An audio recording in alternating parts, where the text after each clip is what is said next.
অনেক কেমিক্যাল হয়ে গেল, এবার একটু ন্যাচারাল ভাবে ভাবা যাক। আজ আমি আমার ভিডিওতে 3টি ন্যাচারাল হেয়ার অয়েলস নিয়ে আমি কথা বলবো, যেটা আপনারা সহজে নিজের বাড়িতে বানাতে পারবেন। আর এই তেলগুলি মানে এই 3টি তেল ব্যবহার করলে কি হবে, আপনাদের যে হেয়ার ফলটা অনেকটা কমে যাবে। কারণ এখনকার সব থেকে বড় সমস্যা হচ্ছে হেয়ার ফল, সে ছেলে হোক বা মেয়ে হোক, হেয়ার ফলের কারণে আমাদের টাক পড়ে যাচ্ছে। তো বাড়িতে আপনারা আর কোনো কেমিক্যাল না ব্যবহার করে এই 3টি তেল বাড়িতে বানিয়ে দেখবেন রেজাল্টটা। সো ভিডিওটি আমার যে ভিডিওটি রয়েছে এই ভিডিওটি স্কিপ করবেন না, কারণ স্কিপ করলে ইনফরমেশনটা মিস হয়ে যাবে। So hello friend, welcome to my channel. আমি হচ্ছি আপনার স্কিন কেয়ার অ্যান্ড হেয়ার কেয়ারের বান্ধবী। আমি নিজের পার্সোনাল এক্সপিরিয়েন্স কিংবা রিসার্চ দ্বারা আপনাদেরকে গাইড করে থাকি। তো আপনারা যদি নতুন হয়ে থাকেন তাহলে প্লিজ সাবস্ক্রাইব করবেন, আর পুরনো হয়ে থাকলে অবশ্যই নিজেদের ভালোবাসাটা বজায় রাখবেন। তো হেয়ার ফলের জন্য আমি যে 3টে magic hair oil natural ingredients মানে ন্যাচারাল হেয়ার অয়েলে যেটা বলবো, সব থেকে প্রথমে আসে সেটা হচ্ছে আপনার coconut and rosemary essential oil. এই দুটো তেল কি করে, কোকোনাট অয়েলের কাজ কি হচ্ছে, এটা আপনার চুলটাকে নারিশ করে। আর যেটা রোজমেরি এসেনশিয়ালের কাজ হচ্ছে, রোজমেরি যে তেলটা হচ্ছে এর কাজ হচ্ছে কি, মানে আমাদের যখন আমরা স্ক্যাল্পটাকে যখন ম্যাসাজ করবেন তখন এই যে রোজমেরি এসেনশিয়াল অয়েলটা সেই স্ক্যাল্পের মধ্যে যাবে, গিয়ে ব্লাড সার্কুলেশনটাকে স্টিমুলেট করবে। এর ফলে কি হবে, যখন আপনার স্ক্যাল্পটা নারিশ হবে, ব্লাড সার্কুলেশনটা যখন স্টিমুলেট করবে, তখন আপনার হেয়ার ফলটা অনেকটা তো কমে যাবে। তার সাথে সাথে কি হবে, আপনারা যে চুলটা একটা ভালো চুল পাবেন, হেয়ার কন্ডিশনটা অনেক ভালো হবে। তো এই তেলটা বানাতে গেলে কি করতে হবে, 1/4 কাপের কোকোনাট অয়েল নিতে হবে, আর 5 ফোঁটা নিতে হবে আপনার রোজমেরি অয়েল। প্রথমে কি করবেন, এই কোকোনাট অয়েলটাকে হালকা গরম করবেন। যখন গরম হয়ে যাবে তারপরে কি করবেন, এর মধ্যে 5 ফোঁটায় তেলটা রোজমেরি এসেনশিয়াল অয়েলটা মিশিয়ে দেবেন। মেশানোর পরে সেটাকে আপনারা ভালো করে চুলটার স্ক্যাল্পটাকে ভালো করে ম্যাসাজ করবেন, আধ ঘন্টা রেখে চুলটা শ্যাম্পু করে নেবেন।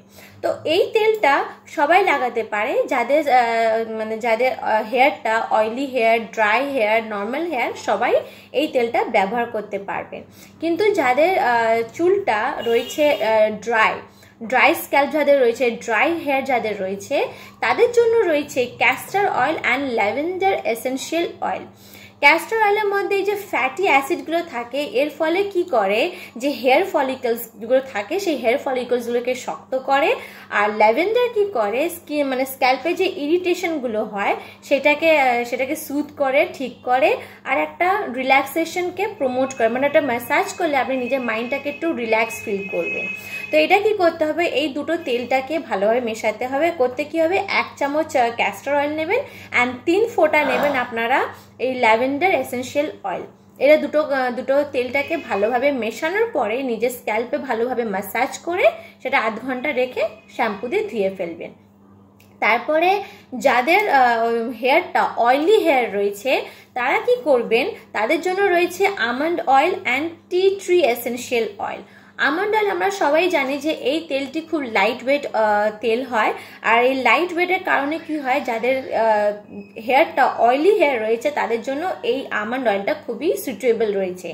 এটা কি করে, আপনার স্ক্যাল্পটাকে নারিশ করে। আর টি ট্রির মধ্যে যেহেতু অ্যান্টিব্যাকটেরিয়াল প্রপার্টি রয়েছে, এর ফলে কি হয়, আপনার ড্যান্ড্রাফের সমস্যাটা অনেকটাই ঠিক হয়ে যায়, সেরে যায়। তো করতে কি হবে, এই দুটো তেলটাকে ভালোভাবে মেশাতে হবে।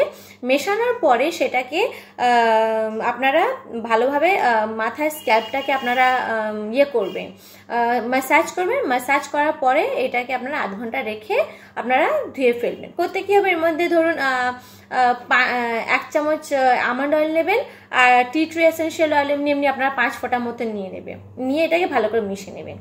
তাহলে ডিফারেন্ট হেয়ার টাইপের জন্য এই 3টে তেল রয়েছে যাদের। তো আমার ভিডিওটা যদি আপনাদের ইনফরমেটিভ মনে হয় তাহলে প্লিজ তাদেরকে শেয়ার করবেন, যারা হেয়ার ফল নিয়ে ভুগছেন। তারাও যেন কেমিক্যাল ছেড়ে যেন বাড়িতে হোমমেড ন্যাচারাল ইনগ্রিডিয়েন্টস দ্বারা যেন নিজেদের চুলটাকে যেন প্রোটেক্ট করতে পারে, হেয়ার ফল দ্বারা যেন আটকাতে পারে, তাদেরকেও শেয়ার করবেন, যাতে তারা যেন ইন রিটার্নে আপনাকে বিগ থ্যাংক ইউ জানায়। আর আপনাদের যদি কিছু জানার থাকলে তাহলে আপনারা অবশ্যই কমেন্ট বক্সে আমাকে কমেন্ট করে জানাবেন। আমি চেষ্টা করব আমি যতটা জানি ততটা ইনফরমেশন আপনাদের কাছে শেয়ার করার। আর ভালো লেগে থাকলে অবশ্যই লাইক করবেন আর নিজেদের ভালোবাসাটা এইভাবে বজায় রাখবেন। So thank you for watching my video. Bye bye friends.